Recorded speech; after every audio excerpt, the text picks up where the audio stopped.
Família, papai, mamãe, titia, né? Aquelas pessoas que a gente sempre pode confiar, que a gente pode contar pro que der e vier, né? Porém, a gente sabe que a realidade é bem diferente, né? Infelizmente, muitas pessoas passam por uma certa toxicidade familiar, né? Principalmente com pais tóxicos ali. A gente vê isso bastante na cultura pop ultimamente, em filmes, em séries, que realmente tratam sobre esse assunto, né? De famílias tóxicas, né? De parentes tóxicos. E hoje a gente vai conhecer um pouquinho mais alguns personagens de muitas séries que a gente cresceu assistindo, que a gente tem um certo carinho, mas que demonstram ali um certo comportamento tóxico com as suas famílias e, é claro, principalmente com seus próprios filhos. Meu nome é Dimitri e sejam bem-vindos a mais um vídeo no canal Nerd Mundo.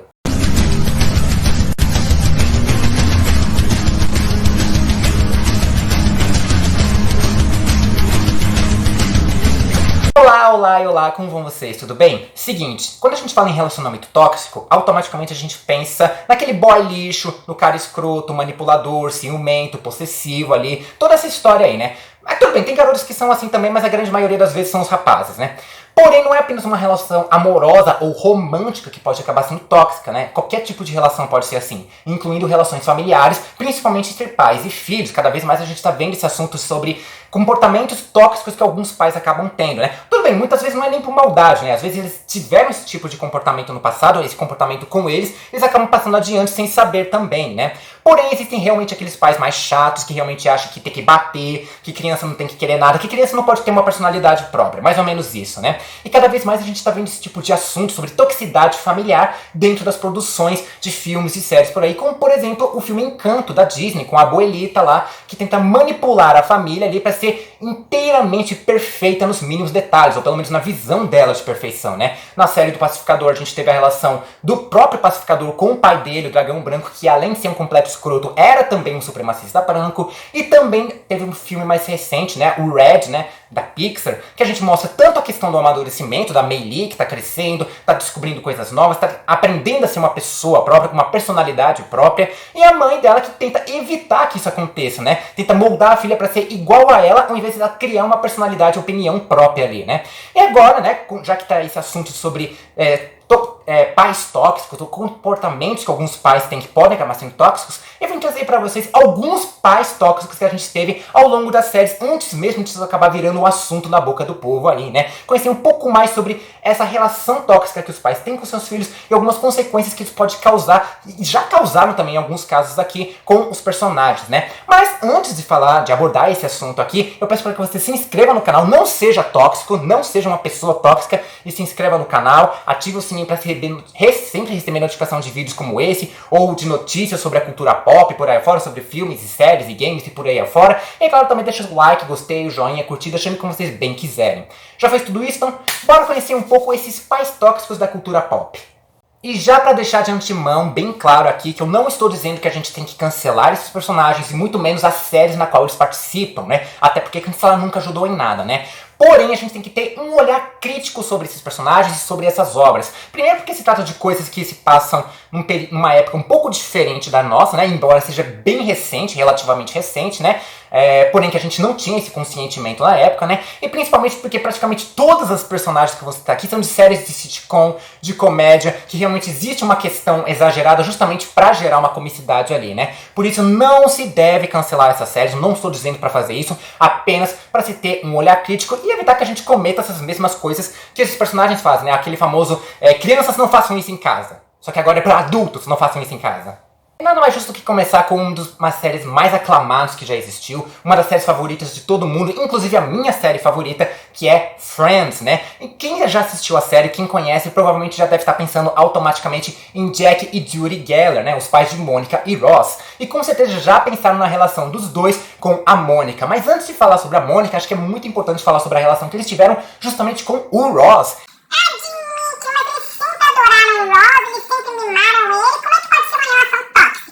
Pois é, muita gente acredita nessa coisa de relação tóxica entre pais e filhos sobre falta de amor ou falta de carinho. Porém, um excesso disso também pode ser considerado uma coisa tóxica, né? Como é aquela famosa frase, nada que em excesso é bom, né? Então, realmente, eles mimaram muito o Ross, então acaba sendo uma relação tóxica com o personagem também. Como foi dito ao longo da série, o Jack, né, que é o pai do Ross e da Mônica ali, ele achava que era estéril, né, que ele não podia ter filhos, Então, o Ross acabou sendo que uma surpresa pra ele, tanto que ele foi chamado de um milagre na medicina, já que o pai achava que não podia ter filhos, e acabou tendo no final 2, né? Então, como o Ross ele é o primogênito, tem toda aquela coisa de ser o homem da família, né, o próximo homem a assumir o manto da família, assumir as rédeas da família ali, ele acabou sendo muito mimado pelos pais dele, sempre tratando para que ele sempre fosse o melhor, o favorito, o queridinho de todo mundo, ele sempre ganha, olha, é muito inteligente, ele ganha vários troféus ali, né? Porém, isso acabou deixando ele extremamente mimado, né? Tanto que quando alguma coisa acontece fora do planejado dele, fora do que ele gostaria, ele acaba ficando frustrado, né? Ele acaba alimentando muitas inseguranças em si e, é claro, também uma baixa autoestima, como a gente pode ver, por exemplo, os vários casamentos fracassados que ele teve ao longo da série, e principalmente também sobre o seu relacionamento completamente ciumento e possessivo com a Rachel, né? Tudo isso se deve, em parte, né? Tudo bem, houve traumas ali também, mas que acabaram sendo criados por frustrações que ele teve justamente por ter uma criação extremamente mimada. Já a Mônica, que acabou sendo deixada de lado e muitas vezes rebaixada pelos pais, principalmente pela própria mãe, acabou achando que precisava conquistar o amor de seus pais, que era sempre direcionado ao irmão mais velho, né? O que gerou pra ela uma personalidade mais obsessiva e compulsiva, uma maníaca por limpeza e organização. Ela se tornou extremamente competitiva em qualquer tipo de assunto, qualquer tipo de coisa. E é claro, também sempre que teve essa crença de que precisa ser uma anfitriã perfeita, sempre ser uma excelente anfitriã. Tanto que toda parte da série praticamente se passa no apartamento da Mônica, né? É tudo gerado ali, ela sempre é anfitriã, ela que gera todas as festas, as organizações ali, tudo no apartamento dela, na casa dela. You bet that I'd screw up? It's all that stuff about hiring me because I was good was... No, that was all true. This was just in case you pulled a Monica. Eu falei de uma série um pouco mais distante ali, de certa forma, já que ela é ali dos anos 90 pra cá, início dos anos 2000. Então vamos falar de uma coisa um pouco mais recente, no caso, The Big Bang Theory. Pra quem assiste a série, com certeza já deve ter pensado na Beverly Hofstadter, que é a mãe do Leonard.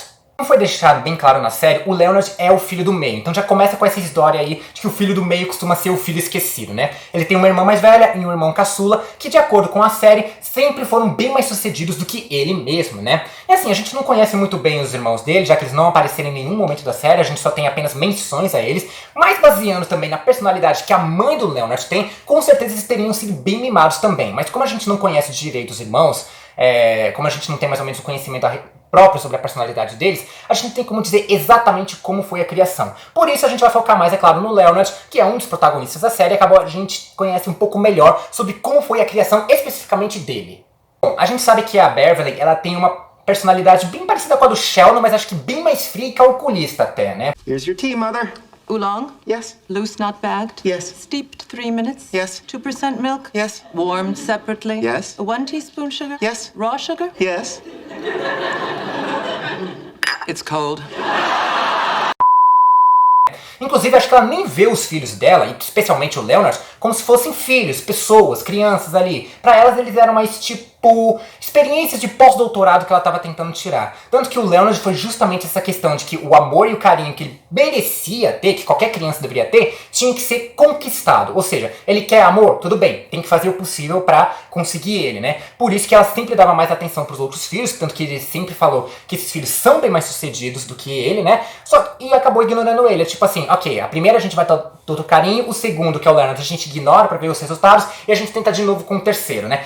Ela sempre faz tipo, ou seja, toda a criação de filhos que ela teve, nada mais era do que uma grande experiência, ou como ela já disse alguma vez, várias experiências pequenas divididas para cada um deles, principalmente pro Leonard. E isso acabou fazendo com que ele sempre tivesse que fazer o possível para tentar conquistar esse carinho e esse amor que ele gostaria de ter pela mãe, né? Parecido com a Mônica, como eu citei agora há pouco. Só que enquanto a Mônica ela acabou criando uma personalidade mais competitiva e obsessiva, o Leonard acabou alimentando várias inseguranças e principalmente uma baixa autoestima ali, né? Tanto que muitas vezes ele acha que sempre vai fracassar e muitas vezes nem consegue. Isso afeta principalmente várias relações, tanto profissionais quanto também sociais e até amorosas. Como por exemplo, a gente viu quase a série inteira o relacionamento dele com a Penny, que se trata justamente da sua falta de segurança ali, a sua completa insegurança, já que ele achava que precisava fazer o possível para conquistar o amor de alguém, e infelizmente ele não podia fazer, ele sempre se achava indigno de fazer isso. O mais irônico em tudo isso é que a Beverly, sendo uma extremamente renomada psicóloga ali, uma das mais queridas, uma das mais conhecidas psicólogas ali no universo do Big Bang Theory, foi justamente a causa de vários problemas psicológicos que o Leonard teve ao longo da vida. Então já tem uma certa ironia aí, uma falta de profissionalismo muito grande da personagem, vamos combinar, né? Vamos falar de um outro personagem de The Big Bang Theory ali, o mais conhecido, o mais protagonista ali, que é obviamente o Sheldon. E diferente do Leonard, o Sheldon ele meio que teve um spin-off, né, a série Young Sheldon, onde a gente pode conhecer um pouco mais a respeito da criação que ele e os seus irmãos tiveram quando eles estavam crescendo, né, lá no Texas com sua mãe e seu pai. Vamos começar a falar, por exemplo, da mãe do Sheldon. Admite, mas a mãe do Sheldon é completamente diferente da mãe do Leonard, ela é mais carinhosa, ela realmente amava seus filhos. Sim, mas vamos lembrar que eu falei lá com os pais do Ross, né, que mimaram ele bastante, né? Não é porque você mima mais o seu filho, demonstra uma grande quantidade de amor e carinho, que isso quer dizer que não possa ser tóxico. Lembrando, tudo em excesso faz mal. No caso da Mary Cooper, né, a gente já pode citar duas coisas aí. Primeiramente, que é o seu fanatismo religioso, né? Tudo bem, ela cresceu no Texas, bem no centro do estado ali, praticamente, se não me engano, ali, que realmente é uma região bem conservadora, então com certeza a fé e a religião é muito importante na vida dela. Tudo bem, importante na vida de muita gente, inclusive da minha, né? Porém, ela acaba beirando muito pro fanatismo religioso, que alimenta muitos preconceitos, muitos estereótipos, muitas retardações, muitas limitações que muitas pessoas deveriam ter, né? Tipo, por exemplo, ok, quando Jesus estava aqui na Terra, ele vinha, ele passava, ele falava sobre coisas de amor, de paz, de união, de igualdade, de carinho ali, e todo mundo seguia, todo mundo gostava do que ele falava, né? Jesus passava e todo mundo seguia ele, né? Essa era a premissa, né? Ele nunca forçou ninguém a vir, né? Porém, o caso da Mary e de outros fanáticos religiosos é aquela ideia de que tem que fazer a pessoa engolir a Bíblia ali, né? Tanto como o próprio Sheldon já disse, a mãe dele é capaz de bater nele com a Bíblia unicamente para ele não comer os vegetais na janta, né?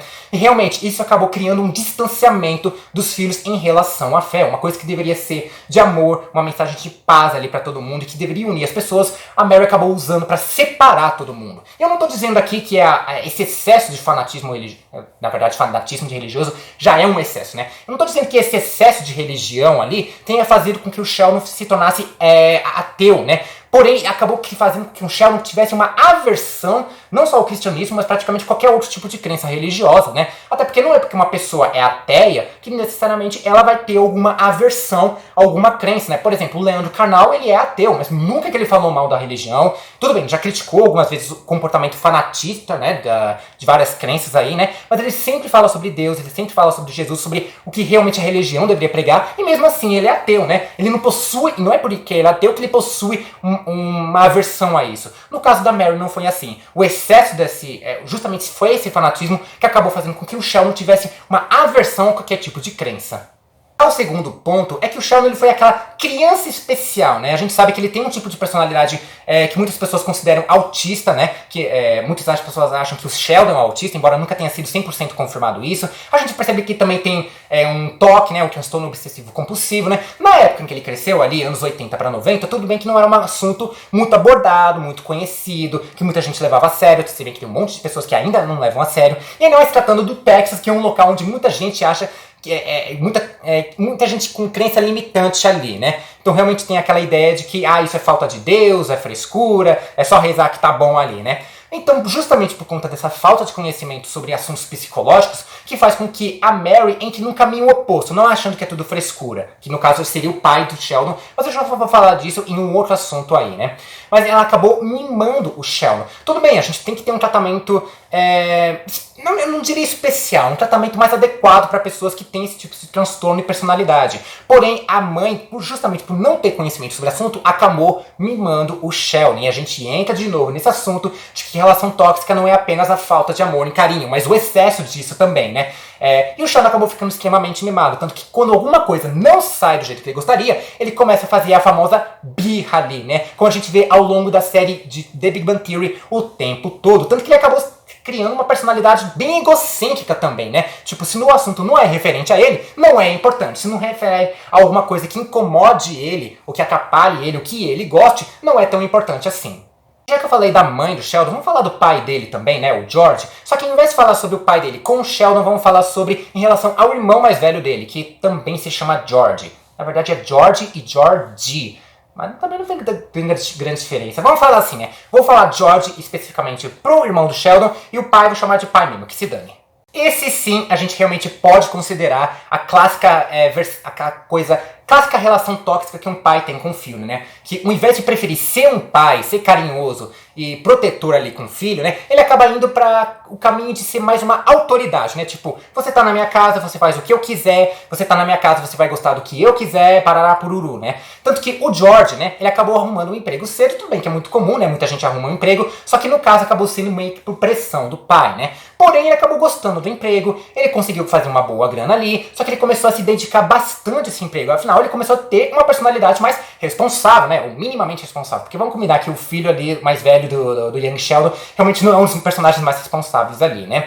Porém, quando ele começou a demonstrar mais dedicação ao trabalho dele, o pai começou a ficar mais implicando, porque ele começou a se dedicar 100% ao trabalho, ganhar mais dinheiro, né? Começar a ser mais independente financeiramente. E isso acabou criando um certo abismo entre os dois, entre pai e filho ali, né? Tudo bem que o garoto era bem arrogante, né? Só que como ele ia conseguir uma coisa um pouco mais educativa, né, um comportamento mais responsável em referente ao dinheiro, se ele não tinha um modelo para isso, né, se o pai sempre pegava no pé achando que ele estava fazendo tudo errado. Tanto que o George começou a largar, por exemplo, o futebol no colégio. E o pai achou ruim, porque futebol é um esporte, deveria ensinar sobre responsabilidade, sobre trabalho em equipe, sobre competência, tudo isso que ele também estava aprendendo, só que no trabalho que ele estava tendo ali, né.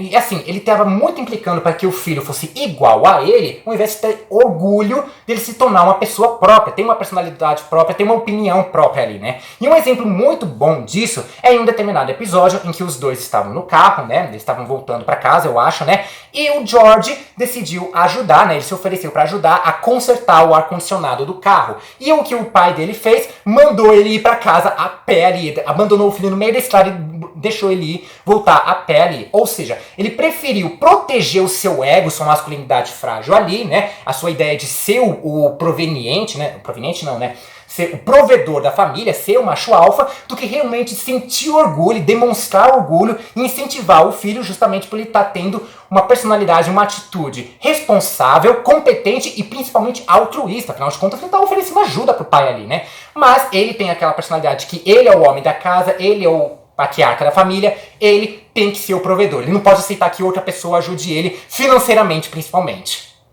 Já que eu falei do Sheldon e do George, acho que vale mencionar também a Missy, né? Não vamos esquecer ela, como praticamente a família meio que esqueceu, né? A Missy, que é a irmã gêmea do Sheldon ali, né? E ao longo da série, né, em um determinado episódio, a gente vê que ela realmente se sente mais excluída. Ela é a irmã do meio ali. Você vê que eu não sei se ela necessariamente é a irmã do meio, depende. Acho que se ela nasceu primeiro, for alguns minutos ou segundos mais velha que o Sheldon, ela teoricamente seria irmã do meio, né? Mas enfim, não vamos entrar nesse assunto, né? O que acontece? Em um determinado episódio, ela realmente comenta sobre isso, né? Que a mãe do Sheldon e também a avó, né? Sempre acabam mimando o Sheldon. Então ele acaba sendo o favorito. Eles são o time Sheldon, né? E como o George, que é o mais velho, ele é o rapaz ali, ele é como é que fala? Ih, me esqueci a palavra. Ai, qual que é a palavra? Ai, fugiu! 2000 anos depois. O primogênito. Já que o George é o primogênito, ele acabou ficando mais próximo do pai, né? Essa relação mais masculina ali, né? Que eu acabei de citar, né? Então, era o time George, né? E a Missy acabou ficando esquecida ali no meio da família, né? Então, por conta disso, ela acabou tendo que sendo forçada, né? Meio que por conta própria, a acabar sendo independente por conta própria ali, né? Como a gente viu principalmente na série do The Big Bang Theory, nas poucas vezes em que ela apareceu ou era mencionada. Agora vamos falar de uma série assim que todo mundo do Brasil adora, acho que principalmente o povo brasileiro adora, todo mundo aqui cresceu assistindo, principalmente na hora do almoço, na SBT, que é Eu, a Patroa e as Crianças, e vamos falar sobre Michael Kyle, né? A gente sabe que ele tenta ser justamente essa imagem do patriarca da família, que tem que ser o provedor, que tem que trazer a renda, tem que sustentar a família ali, né? Tudo bem, ele é um cara legal, gente boa, ele é bem humorado, ele gosta de fazer piadas ali e tenta ajudar também quando pode, né? Porém, ele também possui, acho que ele é o melhor exemplo aqui de um relacionamento tóxico clássico, né? Que muita gente anda abordando por aí, né? A gente sabe, primeiro que a gente sabe que o Michael, ele não é perfeito. Ele tem um comportamento, ele tem uma personalidade bem machista ali, né? Principalmente nas 2 primeiras temporadas, onde ele sempre implica com a Jay, a esposa dele, por ela sempre trabalhar, estudar fora, em tempo integral praticamente, o que isso atrapalharia as suas funções de principais de mãe e esposa, né? Mas a gente não vai falar sobre isso, a gente vai estar falando sobre relacionamentos tóxicos familiares, principalmente em relação aos filhos. Então vamos focar nisso aí. A gente pode ver isso principalmente com os filhos mais velhos, né? O Júnior e a Claire. Vamos começar a falar com o Júnior, que justamente tem essa questão que ele é o primogênito da família, né? Ele é o mais velho, ele é o homem, né? Tem essa coisa de ele tem que ser o homem da casa, caso alguma coisa aconteça com o pai dele, né? Ele sempre implica com o moleque de todas as formas possíveis, né? Tudo bem, a gente sabe que o Júnior, ele não é lá um poço de inteligência, muito pelo contrário disso, né? Porém, ele sempre é implicado por conta disso, né? Sempre zoado, sempre rebaixado por conta disso, né? E que isso acaba meio que estimulando ele a fazer coisas um tanto responsáveis, até porque ele nunca foi estimulado a fazer o oposto, a fazer uma coisa responsável. Embora que ele mesmo não seja um grande gênio, não entenda nada sobre ciência, matemática, cultura, coisas assim, ele tem uma certa inteligência ali, né? A gente sabe, existem vários tipos de inteligência e o Júnior tem a dele, né? Como, por exemplo, ele é um excelente artista, né? Ele faz desenhos muito bem, né? Ele desenha muito bem, mesmo ele não tendo feito nenhum curso sobre isso, né? E ele também é muito bom com montagem, né? Tipo, por exemplo, a vez que ele montou um brinquetório ali sem necessidade de um manual de instruções. Tudo bem, ele acabou ficando com a cabeça presa ali no meio do brinquedo, mas só o fato de ele ter montado aquilo direitinho realmente já é uma grande conquista, né? Porém, o Michael ele nunca impregnou, né? Ele nunca forçou ele a estimular isso, né? Ele acabou sendo rebaixado, o Júnior, por conta dos outros, da grande maioria dos erros que ele cometia ali. E já que eu falei sobre essa personalidade mais machista que o Michael possui, a gente vê isso não só com a Jane, mas também com a criação da sua filha, né? Por quê? Vamos pegar aqui que os dois são adolescentes, né? Eles têm os hormônios correndo à flor da pele, né? Eles acabam tendo essa pressão de que precisa perder a virgindade, tem que transar com alguém ali, né? Que muitos adolescentes passam por isso, né?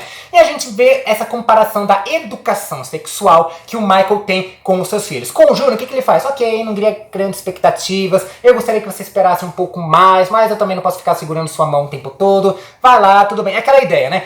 O cara pode esperar um pouquinho mais? Seria melhor esperar, né? Mas homem é assim mesmo, deixa pegar quem ele quiser, né? Agora, a filha dele, por outro lado, ao invés de realmente tentar criar uma conscientização ou preparação pra menina, sempre fala assim, nada de sexo, pronto, fecha essas pernas aí, unicamente pelo fato dela ser uma garota, né? Ele tem aquela coisa super protetora em relação à filha, o que faz com que ela acabe sempre sendo afastada também, né? Ela costuma fazer aquelas coisas erradas ali, essa perca de confiança com os pais, mas ele mesmo não tem confiança nela, ele não estimula uma relação de confiança entre ele e a filha, né? Com o Júnior também não, né? Mas principalmente em relação à sexualidade da filha, né? A questão dela gostar de se namorar, de sair com outros caras ali, né? Essa questão mais romântica, ela não tem um exemplo masculino muito bom ali, né? E aí acontece o quê? Se ela não acabar sendo reprimida isso, uma hora vai acabar dando mal. Tudo bem, ao longo da série a gente viu que ela não perdeu a virgindade, ela não chegou, até porque o namorado dela também é um fanático religioso, isso também não ajuda muito, né? Mas realmente, né? A gente vê que ela não tem, ela acaba sendo reprimida. E uma hora isso vai acabar dando ruim ali, né? Tudo bem, ela vai acabar perdendo a virgindade cedo ali, né? Tudo bem, pode não acabar engravidando, nem nada disso, mas infelizmente ela tá indo num caminho muito perigoso, justamente porque ela tá sendo reprimida e não direcionada direito pelo pai, né? Admite, mas o Júnior ele acabou sendo expulso de casa quando foi pego com a namorada na cama deles, né? Tudo bem, isso realmente acontece na série, né? Porém, isso não tem a ver, isso não diminui a personalidade machista que ele tem com a esposa ou com a Claire, né? Mas também é muito errado, porque assim como eu falei com o pai do Sheldon e do George, né? Ele prefere ser mais uma autoridade do que realmente ser um pai carinhoso. Então quando ele viu o filho ali dormindo com a namorada, né? Na cama deles, ele preferiu ser uma autoridade e expulsar ele da casa, achando que tinha a sua autoridade, a sua masculinidade ameaçada ali, né? Tudo bem, ele voltou atrás, ele se reconciliou, ele percebeu que isso não ia trazer aquilo que ele gostaria de trazer de volta, né? Mas realmente não tem como negar que foi uma decisão completamente estúpida que ele poderia ter feito. Até porque essa ideia de expulsar o filho de casa unicamente porque ele fez uma coisa completamente diferente não ajuda em nada. Muito pelo contrário, só faz com que o filho corra mais perigo ainda de fazer muita coisa errada ainda por cima. Agora vamos falar de uma outra personalidade parental aí, né? Uma outra personalidade ali que muita gente no Brasil ama, muita gente no Brasil adora, que é a nossa querida Rochelle, de Todo Mundo Odeia o Chris, né? Com certeza vocês já pensam que eu já vou falar sobre a questão mais agressiva dela, sobre essa coisa de também preferir ser mais uma autoridade do que ser uma mãe, e realmente tem tudo isso sim, né? Essa questão, aquela famosa questão de ter que apanhar pra aprender, né? Aí, moleque, eu vou te bater até te virar do avesso. Eu te chuto de hoje até amanhã. Arranco meu couro, faço um abajur e quer reclamar vai falar com um bicho. Mas vamos ser francos, se realmente ajudasse isso, não teria a série do Todo Mundo Odeia o Chris, né? Porque aparentemente não adiantou nada bater. Como, por exemplo, vamos lembrar daquele episódio, não tô falando só do Chris, mas do Drew e da Tonya também. Mas vamos lembrar daquele episódio em que o Chris e o Drew fugiram, né? Eles faltaram aula, eles mataram aula ali, né? Pra poder conhecer o jogador de hóquei Wayne Gretzky, acho que é Gretzky que fala, né? Foi conhecer um jogador de hóquei famoso aí que o Drew adora, né? Quando eles chegaram em casa, obviamente os pais ficaram preocupados que eles não foram à aula, eles estavam perdidos aí na cidade. Claramente a mãe espancou eles ali, né? Mas isso adiantou? Não, porque claramente eles fizeram muita coisa errada depois ao longo da série. Como, por exemplo, o Chris, ele foi lá e arrumou uma identidade falsa para poder ir ao show dos Fat Boys. Ele também saiu tarde da noite para assistir uma sessão tarde da noite, à meia-noite ali no cinema. Então ele continuou fazendo coisa errada. Então claramente bater não adianta nada aí, né? A mesma coisa com o Drew e principalmente com a Tonya. Embora a Tonya tenha mais um problema ali com o pai, com essa coisa também parental protetor, né? Super protetora para ela ser uma garota, tal, essa coisa mais machista aí também, né? Mas ela acaba sendo extremamente mimada pelo pai. Porém, ela também, justamente pelo fato de ela ser a mais mimada da casa, ela acaba também permitindo que faça o que ela quiser, né? Como a gente vê na primeira temporada ali, ela sempre manipula o Chris, sempre stalk ele e o Drew também, né? Ela sempre tem essa coisa de que ela pode fazer o que ela quiser, é só colocar a culpa no irmão mais velho ali, né? Então, realmente, essa personalidade da Rochelle, tudo bem, tem um exagero mais cômico, ainda mais porque se trata do ponto de vista do Chris Rock também, né? Do próprio Chris Rock contando ali, né? Então tem esse exagero da comicidade, né? Mas realmente possui um comportamento muito agressivo que claramente não adianta nada, porque senão não teria série também do Todo Mundo Odeia o Chris, não é? Uma coisa legal também de se mencionar a respeito da Rochelle é que quando os filhos começam a ter uma atitude parecida com ela acha ruim, que gera aquela discussão ali de que os pais, eles podem criar e tratar os seus filhos da forma que eles bem entenderem, mas se os filhos tentarem tratar os pais da mesma forma, aí vira desrespeito, né? Ou seja, não tem problema nenhum os pais desrespeitarem os filhos, mas o contrário não pode acontecer, né? E a gente vê isso em boa parte da série, como por exemplo quando a Tonya, ela meio que grita com uma colega ou alguma coisa assim, gera uma intriga ali com uma amiguinha da escola, e a Rochelle acha ruim, porque ela acabou agindo da mesma forma que a Rochelle age. Tanto que quando no final do episódio a Rochelle conversa ali com a filha, ela diz que eu posso gritar com vocês, eu posso fazer o que quiser com vocês, porque eu amo vocês. A gente só faz esse tipo de coisa com quem a gente ama. E aí a Tonya, ela pergunta, eu posso fazer isso então com você porque eu te amo? Só se você quiser apanhar. É o que a Rochelle fala ali. É exatamente essa ideia, né? Que tipo, respeito foi impregnado de que o respeito é só dos filhos pros pais, né? Quando na verdade é uma coisa mútua, né? Os pais também têm que respeitar os filhos, muitas vezes acham que estão fazendo isso, quando na verdade não estão fazendo. Tudo bem, a série ela se passa nos anos 80, não tem essa conscientemente sobre responsabilidade, sobre uma relação saudável entre pais e filhos, né? Que gerar confiança com os filhos ali, né? E acho que Todo Mundo Odeia o Chris é um bom exemplo disso, né? Mas realmente, né? A gente tem, como eu falei, tem que ter esse olhar crítico ali, de que apesar da Rochelle ser muito divertida, a gente adorar a personagem, tipo, bom, a própria atriz, né? A Tina Arnold ama vir pro Brasil, porque aqui ela é uma estrela, como ela gosta de falar, né?